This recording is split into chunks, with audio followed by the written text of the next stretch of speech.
સિદ્ધાંતોના સ્થાપક ડોક્ટર બી.આર. આંબેડકર. આ તો હવે તમને બધાને વિશાળ વિશે શું આપું છું? વિશાળ. ફરી વખત હું વિશે બોલું છું. ભારતીય બંધારણના ઘડવૈયા.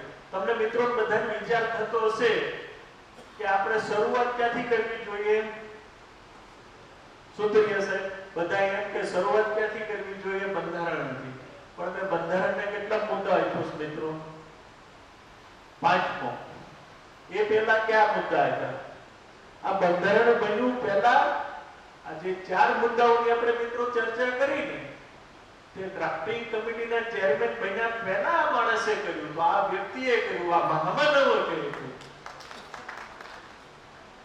આજે તમને વિચાર આવતો હશે કે ભાઈ સાહેબ હવે આ 5મો મુદ્દો બંધારણનો લાવ્યા, એટલે બંધારણમાં તમે હું બધાય સમય ગયો, આખો 142 કરોડ સમય ગયા, પણ 142 જ્યારે ખાલી આ દેશની 20 કે 22 કરોડની જનસંખ્યા હતી ત્યારે વિરલાએ આ જે 4 મુદ્દાઓ આપણે ચર્ચા કર્યા ત્યારે એને મૂક્યા હતા, અને એ એવી જગ્યાએ મૂક્યા હતા કે જે સરકારોને પણ એને અમલમાં મુકાયા હતા મિત્રો.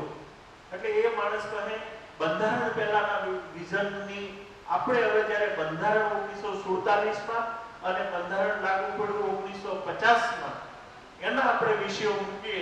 એની અંદર થોડીક ભારતીય બંધારણ માત્ર એક કાનૂની દસ્તાવેજ નથી, આપણે બધાએ આ સમજવું પડશે, પરંતુ તે દેશના મૂલ્યો, આદર્શો અને લોકશાહી સ્વપ્નોનું પ્રતિબિંબ છે. આ મહાન દસ્તાવેજના મુખ્ય શિલ્પી ડોક્ટર બી.આર. આંબેડકર માત્ર બંધારણ બનાવ્યું નથી. આપણે એને બંધારણ બનાવ્યું નથી બનાવ્યું. એને શું બનાવ્યું?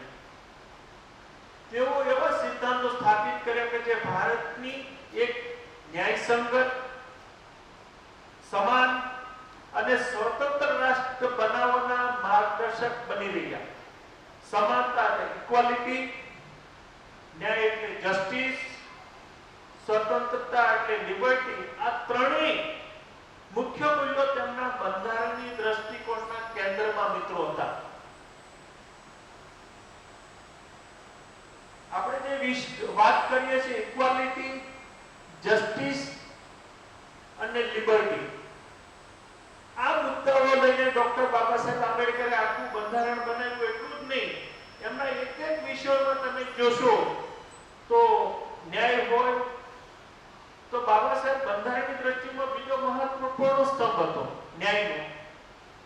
તેમને ન્યાયને 3 ભાગોમાં વહેંચ્યો: સામાજિક ન્યાય, આર્થિક ન્યાય અને રાજકીય ન્યાય. મિત્રો આ બાબતના આપના વિચારો મારે જાણવા છે કે ડોક્ટર બાબા સાહેબ આંબેડકરે જે બંધારણ બનાવ્યું, ડ્રાફ્ટિંગ કમિટીના ચેરમેન બન્યા, તે પછી આ દેશને એક વિશ્વનું શ્રેષ્ઠ બંધારણ આપ્યું, અને એ બંધારણને આધારે તમે હું કોઈ પંચાયતથી પાર્લામેન્ટ સુધી પહોંચ્યા, કોઈ ક્લાર્કથી કલેક્ટર સુધી પહોંચ્યા, કોઈ માની લો કે પોલીસ વડાથી કમિશનર સુધી પહોંચ્યા, અને મિલિટરીની અંદર કોઈ કહેવાય કે ફૌજીથી માંડી અને કમાન્ડર છે ત્યાં સુધી પહોંચ્યા. આવા વિચારો, આવા બંધારણના આપનાર આપણા મસીહા ડોક્ટર બાબા સાહેબ વિશે મિત્રો આપના વિઝનને અને વિચારને આપ રજૂ કરો તેવી અપેક્ષા રાખું છું. અને એની અંદર આપણે સાથે સાથે મિત્રો બધાય કંઈક ને કંઈક આપણી પાસે બંધારણની નૈતિકતા જે છે, અને નૈતિકતાના આધારે હમણાં દિનેશભાઈ બહુ સરસ વાત કરી.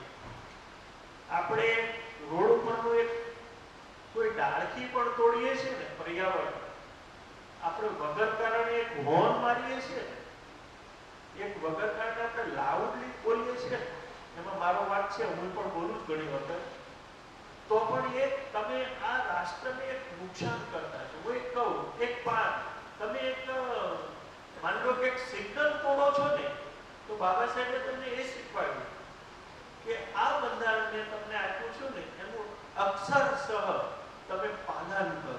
એટલે આપણે અહીંયા બેઠેલા લોકોએ તો આપણા સૌના માઇન્ડ તો બનાવવા જ પડે કે આપણે નીતિમત્તા જે છે, આપણે જે બંધારણીય આપેલા હકો છે અને ફરજો, આપણે પહેલે આપણા માઇન્ડથી, આપણા વિચારથી, આપણે આપણી આજુબાજુમાં આ એક વિચારને આપણે સૌએ વિચારવો જોઈએ મિત્રો.